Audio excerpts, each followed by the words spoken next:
Коридор 8 ще позволи от западните брегове на Апенинския полуостров, където е Тиренско море, преко самият Апенински полуостров, Бриндизи и Бари, да се пресече Юнийско море, да се стигне до Албания, Македония, през България и Черно море.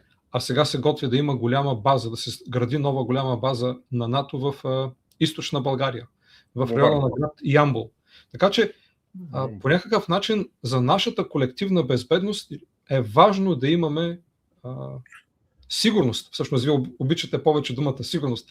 За нашата колективна сигурност е важно да го имаме коридор 8, а ето той се бави.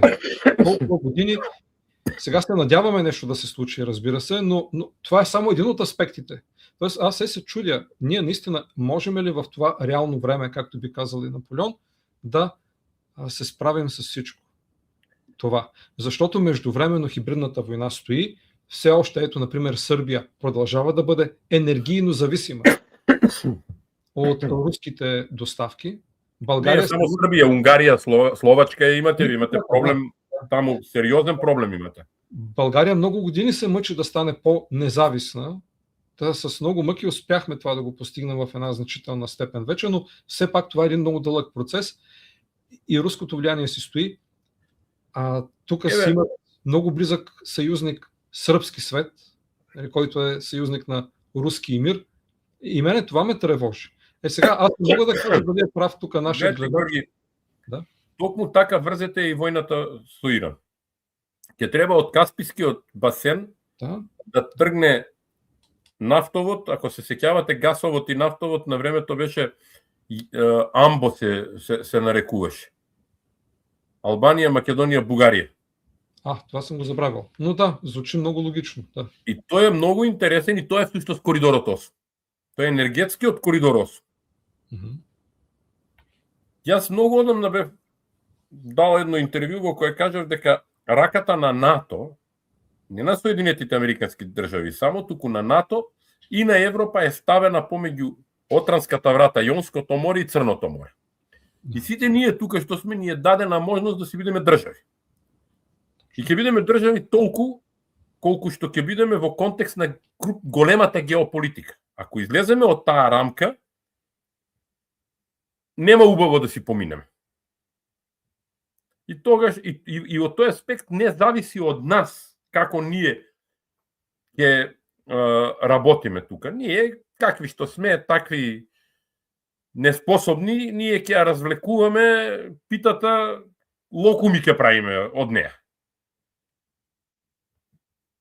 Од тука, познавајки не како функционираме, си имаат механизми во НАТО како да не натераат да држиме работата, да се држи работата под контрола од интерес на НАТО, бидејќи во прашање геополитика, не е во прашање локална политика.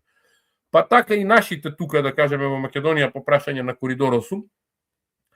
Гледате последниве 2 години како прета, нема да го градиме, нема ова да правиме, нема она да правиме, па на крај имаше договор за тунелот кај Крива Паланка под Осоговски планини на Ѓуешево, излезеш, Видилово Ѓуешево, имаше договор помеѓу Николовски и бугарскиот министр за транспорт. Сега измислуваме друга приказка, ја тоа го ставам во рамките на токму на хибридните закани и хибридното делување на Русија. Сега измислуваме други приказни, не било добро, сега ние преку УНЕСКО не можеме автопадот и пругата да ги тераме од кај Подмолја, кај Охрид, нешто друго ќе се направи. Има да се направи. Значи нема да поставуваат прашање, има да се направи. Затоа што сигурноста е на прво место, па потоа се друго. Изглеждате ми по-голям оптимист, отколкото аз бих искал да... Ама не зборувам јас за оптимизам. Јас зборувам за тоа дека тие ќе развлекуваат, тие задача има да кочат. Има задача да кочи нашата влада во Македонија, има задача да го кочи членството на Македонија во Европска унија. Това е очигледно. Тие тоа си го прават. Да. Ама нема да го прават до бесконечност. Едноставно не може. Едноставно со оглед на геополитичките случувања и ризиците и заканите и предизвиците кои доаѓаат за Балканот. А ви кажав пред малку дека ние сме на тој меѓупростор кој не смее да падне во туги раце, што се вели. Значи ни руски ни кинески политики овде не може да се спроведат.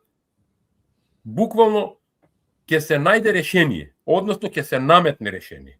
И гледате како македонската влада, вие имате техничка влада во моментот, службена влада имате таму, ама ќе видиме и кај вас како ќе се одвиваат работите. И сите работи кај вас што се случуваат во Бугарија се последица на токму на хибридни закани и на такво однесување и на вашите правителства таму, владите како се однесуваат.